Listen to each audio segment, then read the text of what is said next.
Alright, today we're going to show you how to install the Brembo 4-piston brake caliper onto the Honda SCL500 using the Chimera Brake Caliper Bracket.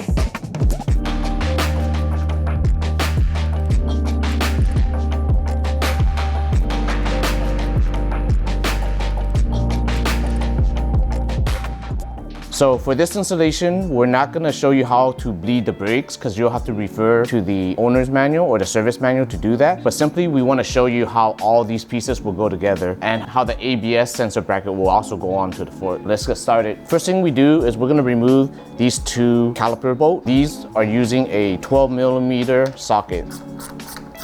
So before we remove the caliper from the fork, we're gonna loosen up the 8mm ABS sensor bolt and also the line bolt as well. So we're just gonna break it loose so that way when we have the caliper off of the fork, it's easier to unscrew.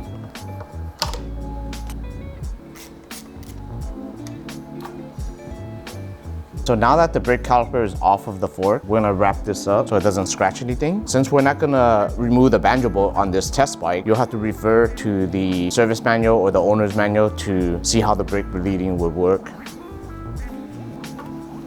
This is the Chimera Brembo 4-piston caliper bracket. This will allow the caliper to easily mount onto the SCL500. We're going to reuse the two original brake caliper bolts for this installation. You're going to want to apply blue Loctite on these bolts.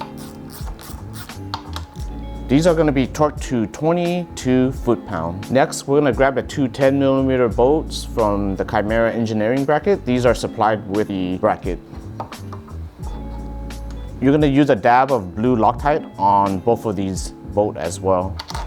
The torque spec on the two 10mm bolt will be 25 foot-pounds. Next, we're going to install the ABS sensor bracket. To do so, we're going to remove this 12mm pinch bolt on the bottom of the fork.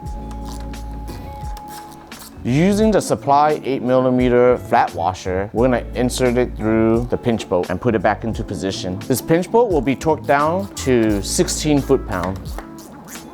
After we install the flat washer on the pinch bolt, we can go ahead and install the ABS sensor bracket. The ABS sensor bracket includes a black button head bolt. We're gonna put a little bit of Loctite on there and it's gonna screw back into the original hole on the bottom of the fork. So the orientation of the ABS sensor bracket, the flat portion of it where it doesn't have any holes or anything, will sit on the bottom and rest against the bottom of the fork. Using a 5mm Allen, we're gonna tighten up the bracket bolt. This one, you just gotta snug it. Next, we're gonna take the ABS sensor and mount it onto the bracket. The two screws that came off of the original bracket, we're gonna reuse one of them for the ABS sensor, holding it onto the ABS sensor bracket. So we're gonna use a shorter one of the two.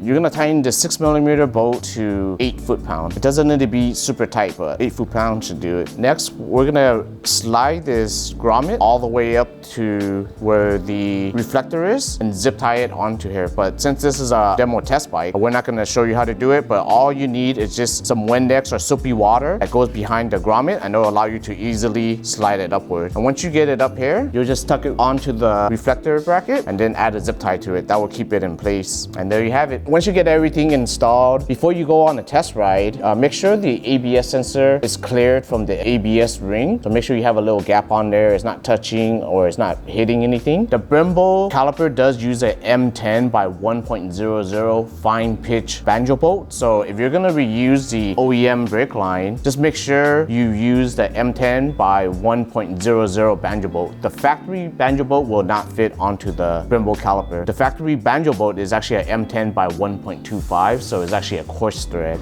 So just make sure you use the right Banjo bolt on the Brembo caliper. Once you install it, you'll do the brake bleeding, make sure all the air bubble is out of the ABS system. It'll take some time to do, but please do refer to the service manual on how to bleed the brakes. We're not going to show it on this video just because this is a demo test bike that we borrowed, so we can't alter it too much, but we just wanted to give you an idea of how to perform the installation information and how easy it is to upgrade the front brakes of the Honda SCL500 with the Brembo 4-piston. So this will give you better stopping power. It looks great. The brake pads are a lot bigger in size, more stopping power because now you have 4 pistons, whereas the factory one only has 2 pistons. So this still retains all the factory functionality such as the ABS, the speed sensor and all that. So everything will work and function as normal. The only difference is that you'll get better braking power and a nicer brake caliper. Happy riding!